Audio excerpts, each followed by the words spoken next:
मुंबईत वाहनांचा वाढता ताफा, सर्वदूर असलेली बांधकामे, मेट्रो बुलेटिन ट्रेन सारखी मोठी प्रकल्प आणि रस्ते कामाचा जोर या सगळ्यामुळे शहरातील हवेची गुणवत्ता सतत घसरत आहे.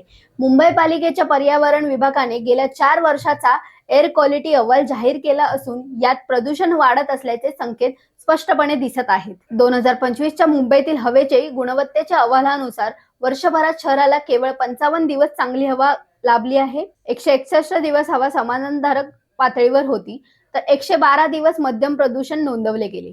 याशिवाय यंदा एकच गंभीर प्रदूषणाचा दिवस नोंदवला गेला.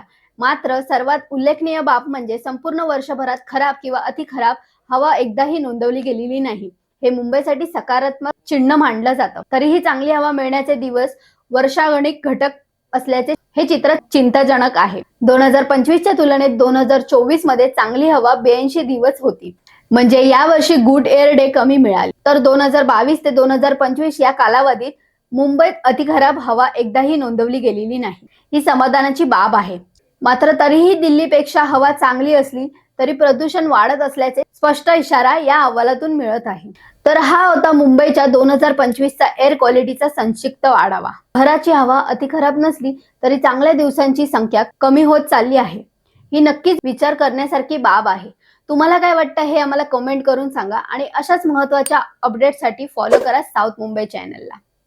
मी तनुश्री सणस आणि आपण पाहतात साऊथ मुंबई न्यूज, चेहरा मुंबईचा.